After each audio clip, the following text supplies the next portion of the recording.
Bismillahirrahmanirrahim. Assalamualaikum warahmatullahi wabarakatuh. Pemirsa sekalian dimanapun berada, saya Azman dari ARZ Broadcast Studio. Hari ini adalah tanggal 4 Agustus 2020. Bagi pemirsa yang melihat catatan sejarah tentu akan ingat bahwa hari ini adalah hari lahirnya sosok yang fenomenal Indonesia. Tentu semua kenal dengan Kiai Haji Abdurrahman Wahid, Presiden keempat Republik Indonesia. Materi kali ini, siaran kali ini akan membahas tentang hari lahirnya sosok Presiden Indonesia Gus Dur, yaitu Presiden Indonesia yang keempat.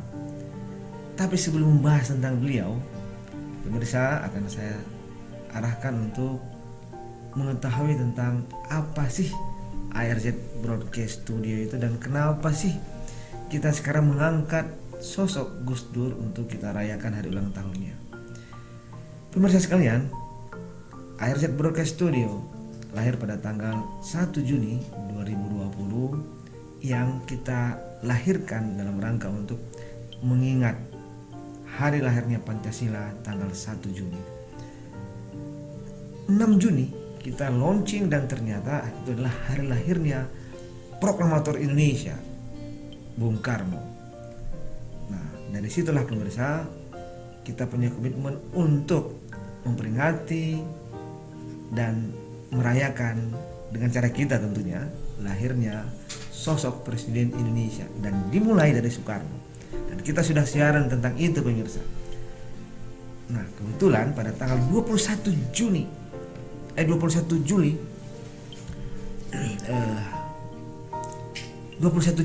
mohon maaf.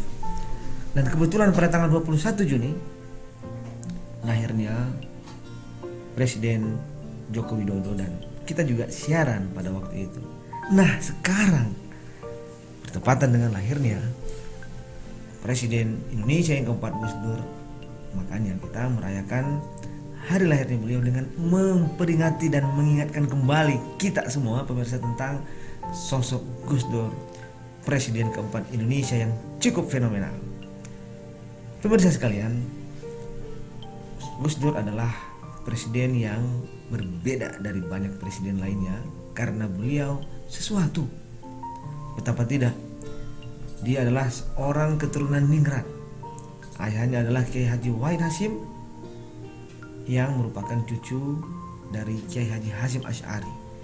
Jadi dari garis keturunan Gus Dur adalah keturunan dari Kiai Haji Hasyim Asy'ari, pendiri organisasi keagamaan terbesar di Indonesia yaitu Nahdlatul Ulama.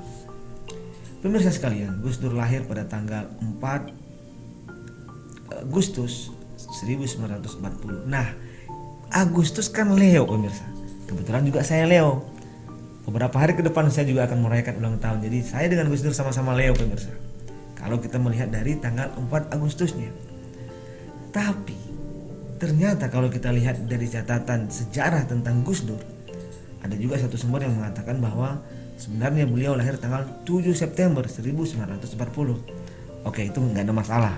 Kapanpun beliau lahir, bisa jadi itu ada masalah dokumen mana yang secara dokumen bisa jadi disampaikan bahwa pada tanggal 4 Juni lah, 4 Agustus lah lahiran beliau. Walaupun disampaikan di sumber yang lain bahwa pada tanggal 7 September lah sebenarnya beliau dilahirkan. Oke pemirsa sekalian, Gus Dur menikah dengan Ibu Hajah Sinta Nuriyah dan memiliki 4 orang anak dan semuanya perempuan. Ada Kanda atau Ibu Alisa, terus kemudian Bu Yeni, dan kemudian Bu Anita, dan terakhir adalah Bu Inayah. Pemirsa sekalian, Gus Dur kalau ada yang tahu tentu akan melihat secara sejarah bahwa nama sebenarnya adalah Abdurrahman Ad-Dakhil. Ad-Dakhil dalam bahasa Arab yang kalau diterjemahkan dalam bahasa Indonesia artinya penakluk. Makanya bisa jadi kemudian dalam catatan sejarah perjalanan Gus Dur dia banyak menaklukkan berbagai hal yang akhirnya puncaknya menaklukkan pertaruhan untuk menjadi orang nomor 1 di Indonesia. Kita sih nggak begitu kenal dengan sosok Gus Dur dengan embel-embel nama Ad-Dakhilnya karena selama ini kita hampir selalu menyebut bahwa yang namanya Gus Dur nama aslinya adalah Kiai Haji Abdurrahman Wahid. Wahid menisbahkan kepada keturunannya, kepada keluarganya, yaitu Wahid Hasyim, Hasyim Asy'ari, dan seterusnya. Baiklah pemirsa sekalian, kalau kita membahas catatan perjalanan Gus Dur memang panjang dan mungkin seru, dan menceritakan Gus Dur dari berbagai sisi tidak akan mungkin bisa habis dalam sekali siaran sekarang ini. Nah, oleh karena itu saya sedikit mengantar tentang kaitannya dengan sejarah perjalanan hidup beliau dari sejak muda sampai akhirnya menjadi presiden. Ini untuk segmen pertama pemirsa sekalian. Pertama, beliau lahir dan kemudian besar di daerah Jombang, lalu kemudian pada tahun 49 dia pindah ke Jakarta mengikuti ayahnya yang waktu itu menjadi Menteri Agama pertama Indonesia. Tentu kita tahu siapa? Kiai Haji Wahid Hasyim. Wahid Hasyim akhirnya menjadi Menteri Agama. Gus Dur pun pindah ke Jakarta mengikuti orang tuanya, dan subhanallah pemirsa, usia beliau tidak lama ternyata, karena pada tahun 1953 Kiai Haji Wahid Hasyim pun meninggal karena akibat sebuah kecelakaan waktu itu. Dan dari perjalanan itu kita tahu bahwa yang namanya Gus Dur sejak kecilnya sudah memang terbiasa dengan kehidupan kenegaraan, ditandai dengan bahwa orang tuanya adalah Menteri Agama pada waktu itu. Nah, sehingga yang namanya keluarga ningrat, terus kemudian keluarga anak menteri, tentunya pendidikan pun sesuatu hal yang menjadi prioritas utama dan memungkinkan. Apalagi kita tahu Gus Dur ternyata sosok yang sangat cerdas, ditandai dengan perjalanan beliau yang kita semua tahu apakah menghasilkan sesuatu, memiliki pemikiran tentang sesuatu yang akhirnya sangat bermanfaat bagi Indonesia pemirsa. Nah, dalam catatan sejarah beliau pernah pesantren di daerah Tegalrejo di daerah Magelang, Jawa Tengah dari tahun 1953 sampai 1957 kalau tidak salah. Lalu kemudian pada tahun 57 beliau pun akhirnya pindah pesantren ke daerah Jombang, yaitu tepatnya di pesantren Tambak Beras, Jombang, Jawa Timur. Pemirsa sekalian, pada tahun 1963, nah tahun itu adalah catatan sejarah di mana Gus Dur memulai petualangan internasional ya. Ia pun pergi untuk melanjutkan kuliah di Universitas Al-Azhar Kairo. Nah, namanya Gus Dur pemirsa, kita tahu ternyata namanya orang cerdas biasanya nggak terlalu mudah untuk menerima sesuatu ketika menurutnya itu kurang pas. Nah, ini juga yang terjadi pada Gus Dur. Pada waktu itu dia tidak betah terlalu lama di Al-Azhar, lalu kemudian dia pindah kuliah di Universitas Baghdad di Irak. Nah, disinilah pemirsa dia menyelesaikan kuliahnya sampai akhirnya benar-benar lulus pada tahun 1970. Nah, bayangkan pemirsa, namanya lulus kuliah, sebagaimana kita mungkin bisa jadi kita akan kembali ke Indonesia, toh sudah lulus. Nah, Gus Dur berbeda pemirsa. Karena kenapa? Sejarahnya, catatan sejarah bahwa beliau pergi ke Eropa untuk pingin kuliah di Leiden rencananya. Nah, dia akhirnya ke Belanda. Nah, itu lagi pemirsa, tidak selesai karena ya udah, karena mungkin dia hanya sekedar belajar sesuatu sebentar. Di kemudian nggak lama kemudian ke Jerman, nggak lama kemudian ke Perancis. Nah, di Belanda, di Jerman, di Perancis, Gus Dur belajar banyak hal, namun mungkin bisa jadi tidak kuliah formal, tapi mungkin belajar secara otodidak untuk berbagai hal ternyata. Nah, inilah kemudian yang menjadi bekal Gus Dur yang mengetahui bagaimana sih dunia Eropa pada waktu itu, pola pikirnya, pengalamannya, kegemarannya membaca membuat Gus Dur menjadikan dia sosok yang berbeda. Nah, sehingga pemirsa pada saat dia kembali ke Indonesia, Gus Dur pun mulai berkiprah. Nah, kalau kita lihat dari catatan sejarah pemirsa, ternyata beliau aktif di lembaga penelitian pendidikan penerangan ekonomi dan sosial, atau yang biasa kita kenal dengan istilah LP3ES pada waktu itu.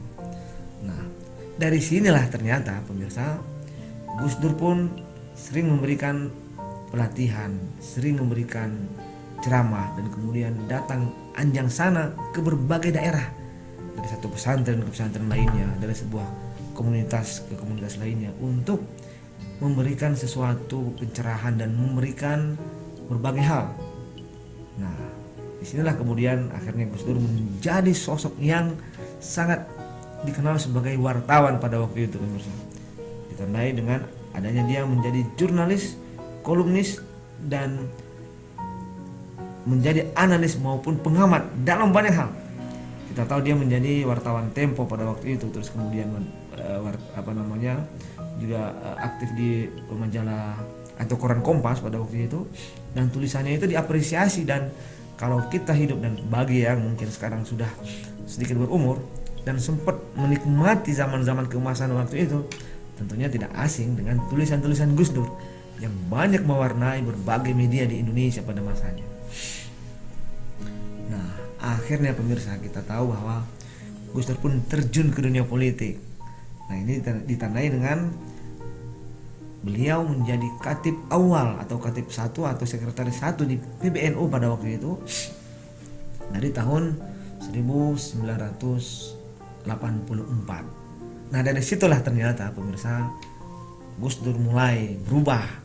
Yang tadinya sempat menjadi guru di madrasah, di pesantren di Tebu Ireng di Jombang, dan bahkan menjadi kepala madrasah. Nah, kemudian tahun 84 Gus Dur pindah dan hijrah ke Jakarta untuk menekuni sebuah kerjaan yang sangat menantang. Apa itu? Menjadi pengurus besar Nahdlatul Ulama, yang akhirnya mengantarkan beliau menjadi berbeda. Nah, saat itulah kemudian dia semakin aktif di Nahdlatul Ulama, dan kemudian tahun 1987 sempat menjadi ketua Majelis Ulama Indonesia. Nah, inilah kemudian ternyata pemirsa yang mengantarkan beliau untuk menjadi anggota MPR sampai tahun 1999. Jadi kalau kita total bisa jadi sekitar hampir 10 tahun. Sekitar 10 tahun beliau menjadi anggota MPR. Nah, saat inilah pemirsa, pada tahun 1998 Gus Dur mendirikan Partai Kebangkitan Bangsa. Nah, ternyata pemirsa, Gus Dur sangat cerdas. Menurut analisa kita, bahwa dengan dia mendirikan PKB pada waktu itu, dia pun mengincar sebuah posisi, dan akhirnya terbukti. Dia pun akhirnya menjadi presiden Indonesia dan berhasil memenangkan pertaruhan politik pada waktu itu, dan kendaraan partainya adalah PKB yang didirikannya untuk mengakomodir aspirasi dari warga Nahdien, Nahdlatul Ulama pada waktu itu. Dan terbukti akhirnya secara aklamasi beliau terpilih menjadi presiden dan mengalahkan Megawati pada waktu itu. Dan kemudian dia menjabat tidak lama ternyata pemirsa, dari Oktober 1999 sampai akhir 2001. Nah, meskipun hanya sekitar 20 bulan menjadi presiden, tapi pemirsa, catatan sejarah membuktikan bahwa Gus Dur ternyata mengguncang dunia, mengguncang Indonesia, dan menggetarkan lawan-lawan politiknya. Karena kenapa? Gus Dur mampu memberikan sesuatu yang berbeda bagi Indonesia pada masanya. Bahkan Gus Dur mampu untuk berani berusaha untuk apakah itu memberikan sebuah kebijakan atau mengambil kebijakan yang ditakuti oleh lawan-lawan politiknya. Dan juga pada waktu itu Gus Dur dikenal sebagai sosok yang pro dengan rakyat kecil, pro dengan demokrasi, pro dengan gerakan-gerakan untuk membebaskan, dan pro dengan gerakan-gerakan untuk humanisme maupun gerakan HAM, hak asasi manusia.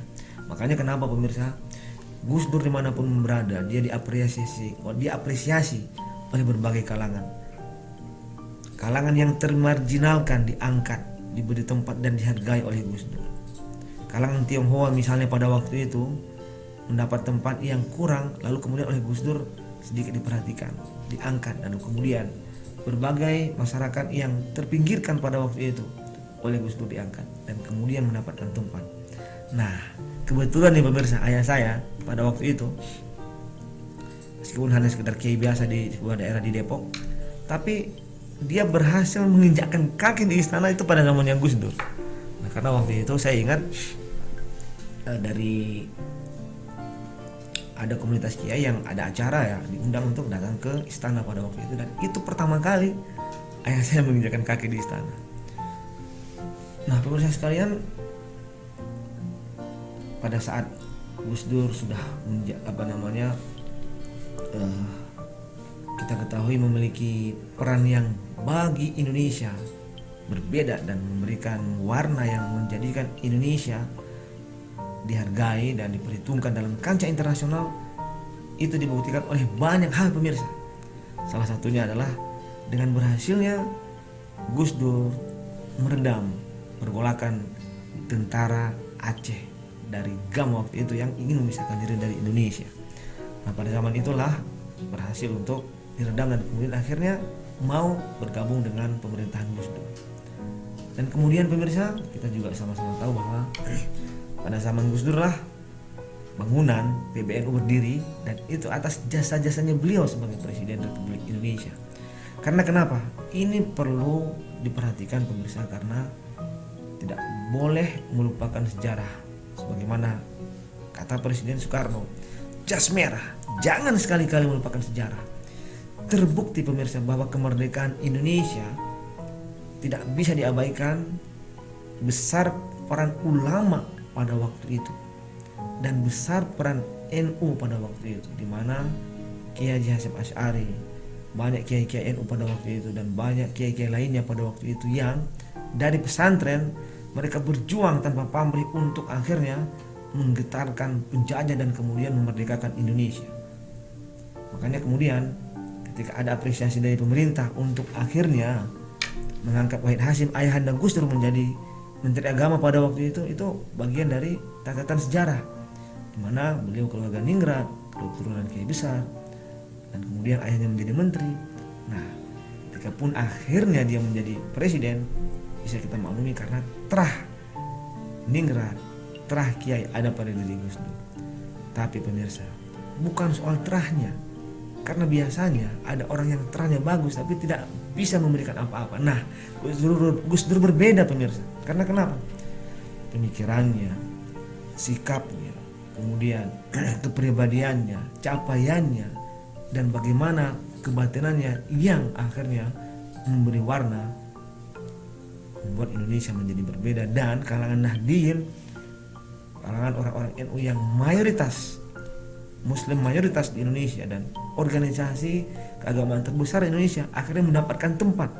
Wajar dong kita mayoritas mendapatkan tempat, karena dengan adanya kebijakan untuk menghargai mayoritas dalam sistem kepercayaan dan dalam sistem musyawarah, berarti kita sudah menghargai Pancasila. Karena kenapa? Dalam Pancasila ada hal-hal yang terkait dengan bagaimana untuk mengambil sebuah keputusan atau kebijakan dengan cara musyawarah dan dari suara terbanyak dan dari yang mayoritas. Baiklah pemirsa sekalian, kita akan menyampaikan lanjutan dari siaran ini. Baiklah pemirsa sekalian,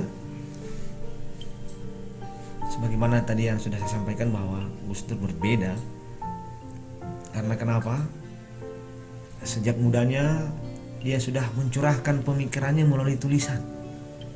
Sejak mudanya dia sering berpidato dengan gaya khasnya tentunya. Dan itu diapresiasi banyak orang yang menghargai pikirannya yang maju, yang bisa jadi bahkan pada zamannya oleh sebagian belum bisa diterima karena mungkin pemikirannya sudah terlalu jauh ke depan. Dan ini terbukti pemirsa. Kita sekarang melihat, merasakan, dan kemudian catatan sejarah membuktikan banyak pemikiran Gus Dur yang ternyata bisa jadi pada zamannya belum bisa diterima, tapi ternyata terbukti pada masa mendatang orang mengakui, oh betul ternyata Gus Dur. Nah, makanya kemudian catatan sejarah juga membuktikan ada banyak penghargaan dari berbagai lembaga, berbagai negara, berbagai bidang yang disematkan kepada Gus Dur.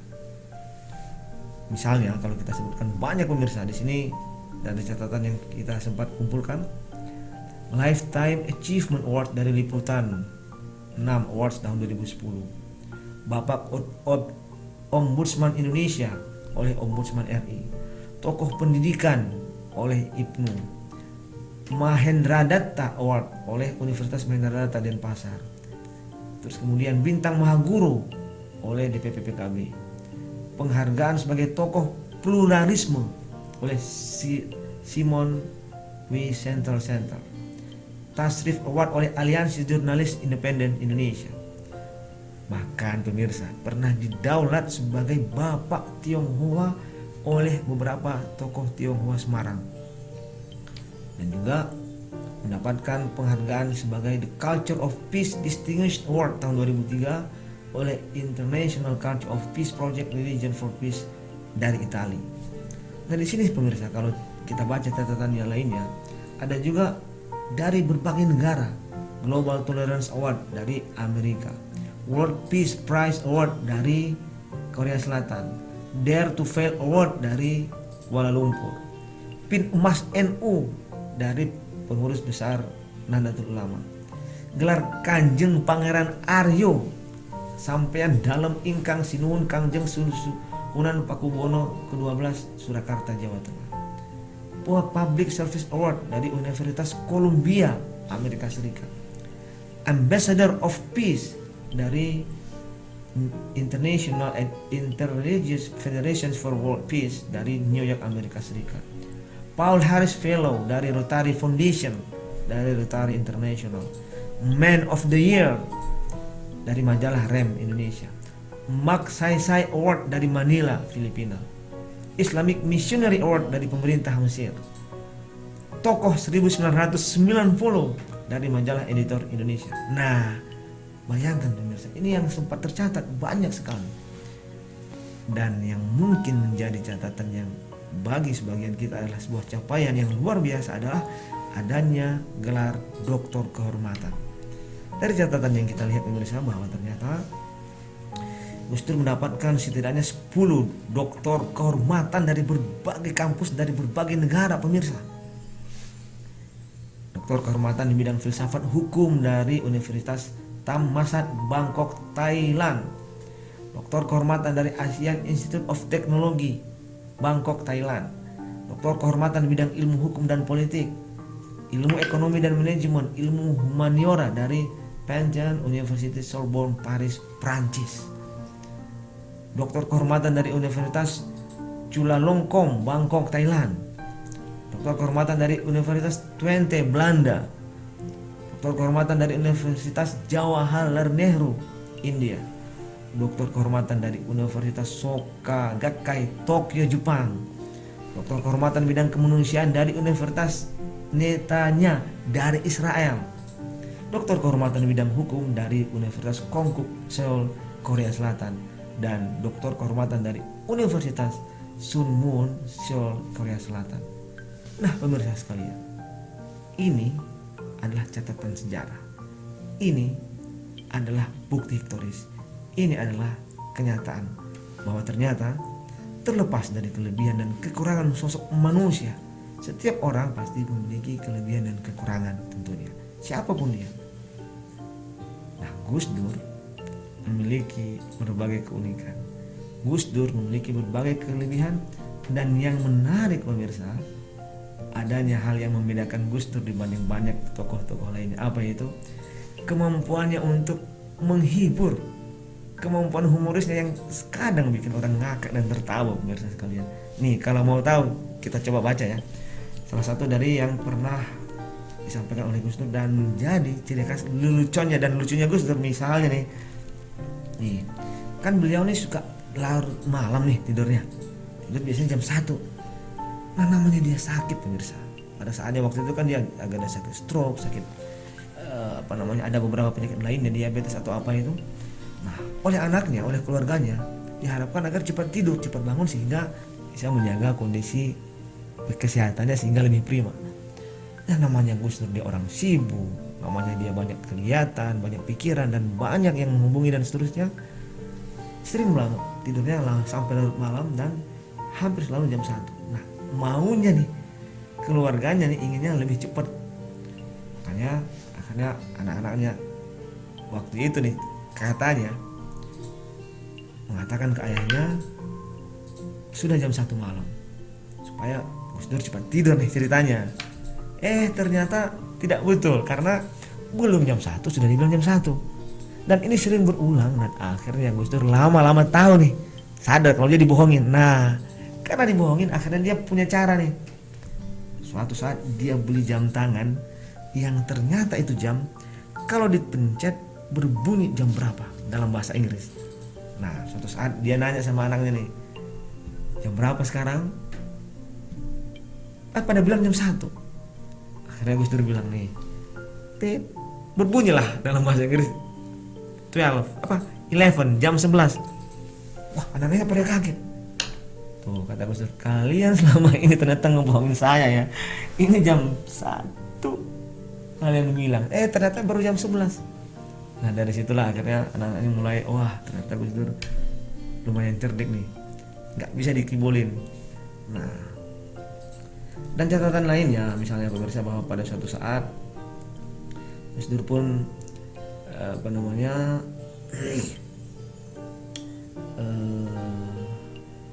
pernah cerita nih. Nah ini yang menarik nih, kita kan di Arab nih ya pemirsa ya. Jadi suatu saat Gus Dur datang ke Arab Saudi dan bertemu dengan raja Arab Saudi ini. Nah pada kesempatan tersebut Gus Dur mengatakan bahwa orang Indonesia banyak nih yang menggunakan bahasa Arab, tetapi yang dimaksud adalah bahasa Arab yang digunakan dalam kitab, sehingga berbeda dengan bahasa Arab sehari-hari yang digunakan oleh orang-orang Arab Saudi di sini. Nah terus kemudian Gus Dur cerita lagi nih pemirsa. Suatu hari ada jamaah haji asal Indonesia yang datang ke Mekah, kemudian menemukan sebuah tulisan dalam bahasa Arab di depan sebuah ruangan yang dibaca dengan tulisan mamnu'ud dukhul. Nah, ada yang tahu nggak artinya apa mamnu'ud dukhul? Mamnu'ud dukhul artinya dilarang masuk. Nah, karena salah interpretasi, salah interpretasi, salah memahami. Itu orang memaknai bahwa yang namanya mamnu dukhul itu artinya dilarang bersetubuh. Nah akhirnya Gus Dur ngomong nih sama raja nih. Orang Indonesia itu berkomentar, masa orang Arab melakukan itu di depan umum? Ya iyalah, gak mungkin. Masa orang bersetubuh di depan umum? Ya gak mungkin lah. Akhirnya gara-gara cerita tersebut raja pun tertawa. Nah biasanya nih raja Arab nih agak-agak tidak mudah tertawa nih, oleh Gus Dur dibikin tertawa. Nah cerita yang lain nih pemirsa ya. Nah, terus pernah Gus Dur bilang nih terkait dengan otak. Dia bilang kalau yang namanya Bung Karno otak kanannya lebih unggul. Nah ya iya, karena itu makanya dia lebih menyukai seni dan lebih menyukai keindahan. Terus kemudian dia bilang kalau yang namanya Habibie otak kirinya lebih unggul karena dia merupakan seorang teknokrat dan insinyur yang handal. Dia ditanya nih pemirsa, nah kalau Gus Dur sendiri otaknya gimana dong? Dia bilang begini, kalau otak saya, otak kanan dan otak kiri sama-sama besar, tapi keduanya nggak nyambung. Aduh Gus Dur. Nah, terus kemudian pemirsa ada lagi nih cerita yang lain. Suatu hari Gus Dur menyambangi istana presiden waktu itu, ketemu dengan Soeharto pada bulan Ramadan nih ceritanya. Nah, terus oleh Soeharto ya udah Kiai waktu itu namanya Kiai Asrowi untuk tetap tinggal untuk memimpin sholat jamaah tarawih waktu itu. Terus kemudian Pak Harto nanya, terus gimana caranya sholatnya? Nah, terus Gus Dur bilang ya udah, bagaimana kalau menurut Pak Harto gimana nih? Apakah menggunakan tarawih dengan cara NU lama atau dengan cara NU baru? Pak Harto jadi bingung loh, gak ngerti tuh Gus Dur. Apa sih beda NU lama dengan NU baru? Nah, akhirnya Gus Dur bilang kalau NU lama sholatnya itu 23 rakaat. Kalau NU baru 11 rakaat. Tentunya pemirsa yang melakukan ini tahu dong maksudnya apa. Nah, ada lagi nih pemirsa nih. Suatu saat nih, pada saat Presiden Gus Dur sedang mondok di pesantren, waktu itu di pesantren di daerah Tegal Rejo Magelang pada tahun 1957 sampai 59. Ceritanya dia mengarahkan teman-temannya nih untuk mencuri ikan di kolam ikan miliknya Pak Kiai. Nah, waktu itu teman-temannya akhirnya oleh Gus Dur, ya udah kalian pada masuk ke kolam, kalian yang ngambil ikan, saya jagain aja di pinggir. Nah, nanti kalau ada apa-apa saya ngamanin. Nah, singkat cerita, tiba-tiba menjelang jam 1 malam, Pak Kiai ini ya, Pak Kiai Khudori waktu itu, datang dan kebetulan mau ke masjid ngelewatin daerah kolam ikan itu. Mengetahui kiainya datang, teman-temannya langsung kabur, lari terbirit-birit pemirsa. Nah, akhirnya ikan yang tadinya mereka ambil dikasihkan ke Gus Dur. Gus Dur dengan santainya megang. Ditanya sama Pak Kiai, ngapain kamu ngambil ikan saya? Wah, saya bukan ngambil Pak Kiai, justru saya menyelamatkan ikan Pak Kiai dari orang-orang yang barusan lari itu. Mereka yang ngambil, berhasil saya selamatkan ikan Pak Kiai. Oh gitu tuh. Wah, bagus, terima kasih Gus. Karena itu akhirnya itu ikan dikasih semua sama Gus Dur. Nah, singkat cerita nih pemirsa, Gus Dur ketemu dengan teman-temannya dan mereka makan bareng-bareng nih bakar itu ikan. Terus Gus Dur cerita kisah barusan. Teman-temannya marah, kamu ini bilang kami yang merampok, kalian kan kamu tadi yang nyuruh kami mengambil, malah kamu bilang kami yang merampok dan mencuri ikan. Enak aja. Tenang, ini udah halal. Karena kenapa? Kan udah dikasih sama Pak Kiai tadi. Lah, kamu kan makan juga. Ya iyalah, kan udah halal. Nah, itulah ternyata sejak dari mudanya Gus Dur itu suka melucu dan suka berani untuk apa namanya. Nah, ini ada lagi nih pemirsa nih, satu lagi. Jadi suatu saat ada Gus Dur cerita kepada Ki Haji Mahfud MD, menceritakan tentang kisah ditangkapnya atau dipergokinya seorang tukang becak oleh polisi. Nah, kata polisi, Prit, kamu melanggar. Ternyata, apa yang saya langgar Pak Polisi? Kata tukang becaknya. Nah, ini ceritanya gini, ini menceritakan tentang pinter dan hebatnya akal orang Madura nih ceritanya nih. Nah, terus kata tukang becaknya, apa salah saya? Nih, kata polisi, tuh lihat itu, ada tulisan, ada gambar becak dilarang lewat. Lah, kata tukang becaknya, lah itu kan becaknya nggak ada penumpangnya gambarnya. Lah kalau saya kan ada penumpangnya. Kata polisinya, oh orang ya. Nih, kamu nggak baca apa? Di bawah tulisan gambar becak itu ada tulisan becak dilarang lewat. Ya Pak Polisi, ya saya kan nggak bisa baca. Kalau saya bisa baca Pak Polisi, saya tentu udah jadi orang pintar dan jadi polisi kayak Bapak. Akhirnya polisinya kesel, udahlah kamu lewat ibu, lewat silahkan bebas. Nah, gara-gara dia pintar ngeles dan pintar menjawab Pak Polisi, akhirnya ya itu tukang becak orang Madura tadi yang cerdas tadi akhirnya bisa lewat. Nah, itu diantara humor-humor Gus Dur yang mungkin meskipun kelihatannya sederhana tapi cukup menghibur dan santai dan menarik untuk membuat pembicaraan dengan Gus Dur menjadi nyaman dan menyenangkan pemirsa sekalian.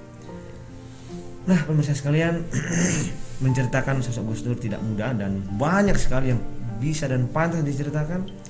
Dan karena keterbatasan waktu kita jualah, saya tidak mungkin untuk menceritakan semua dan hanya sedikit dan mengingatkan untuk memperingati sosok Gus Dur dengan hari lahirnya hari ini tanggal 4 Agustus 2020 untuk kita rayakan dengan sedikit mengingat tentang ketokohan beliau yang ternyata memberi arti bagi Indonesia. Meskipun singkat menjadi presiden Indonesia, tapi Gus Dur sudah menorehkan catatan sejarah tentang pentingnya besar hati dengan segala hal, sehingga waktu itu kita tahu kalau Gus Dur apapun masalahnya, apapun masa yang terjadi pada waktu itu, dia akan selalu bilang, gitu aja kok repot. Itu bukti bahwa dia santai tapi pasti, tenang tapi tidak nyakiti, senang tapi tidak gandoli, dan seterusnya. Nah, makanya kemudian pemirsa, ketika beliau mampu untuk berada di tengah-tengah berbagai komunitas dan mendamaikan berbagai hal, akhirnya Gus Dur diapresiasi, dan bahkan sebagian kita menyatakan bahwa menganggap bahwa dia adalah sosok seorang wali yang hidup pada zamannya. Dan ini terbukti. Ada banyak kisah, banyak cerita, banyak catatan, atau banyak hal yang akhirnya terbukti belakangan justru setelah ketiadaan Gus Dur. Setelah beliau tidak ada, akhirnya apa yang disampaikan, dikatakan, dan diprediksi akhirnya terjadi. Bahkan pemirsa sekalian, saya ingat dulu ada satu cerita yang mengatakan bahwa ternyata dia jadi presiden itu dia sudah pernah menyampaikan beberapa saat sebelumnya kepada sebuah komunitas pada saat dia ceramah di sebuah tempat. Bahwa waktu itu dia bilang nanti dia akan jadi presiden. Waktu itu nggak ada yang percaya, ternyata terbukti belakangan. Sebagai apresiasi kita terhadap Gus Dur, pemirsa, untuk mengakhiri siaran kali ini kita akan menyanyikan lagu yang biasa dinyanyikan Gus Dur pada waktu itu, dan kita semua akan mengingat Gus Dur ketika mendengarkan lagu ini. Ya Rasulullah, salamun alaik, ya Rafi asyani wa daraji, afata ya jiratal alami, ya uhailal judi wal karomi. Na na na na na na na na na na, dan seterusnya. Nah, silakan ikutin setelah yang satu ini nanti. Nah, sebagai sebuah penutup apresiasi kita terhadap sosok Gus Dur yang besar kiprahnya, besar kemanfaatannya, dan besar kontribusinya bagi Indonesia, kita akan membacakan Fatihah. Mudah-mudahan Al-Fatihah ini menjadi wasilah bagi kita dan bagi beliau untuk mendapatkan ketenangan di alam sana dan menjadi pahala bagi kita dan bagi beliau. Al-Hadhiniyah wa likulli niyatin sholihah. Al-Fatihah. A'udzubillahi minasyaitonirrajim. Bismillahirrahmanirrahim. Ar-Rahmanirrahim. Maliki yaumiddin. Iyyaka na'budu wa iyyaka nasta'in. Ihdinas siratal mustaqim. Shiratal ladzina an'amta 'alaihim ghairil maghdubi 'alaihim waladdallin. Amin. Baiklah, terima kasih pemirsa sekalian. Saya Azman dari ARZ Broadcast Studio Jeddah, Arab Saudi, menyampaikan terima kasih atas kebersamaannya. Mohon maaf atas segala kekurangan. Wabillahi taufiq wal hidayah. Wallahul muwaffiq ila aqwamit thoriq. Wassalamualaikum warahmatullahi wabarakatuh.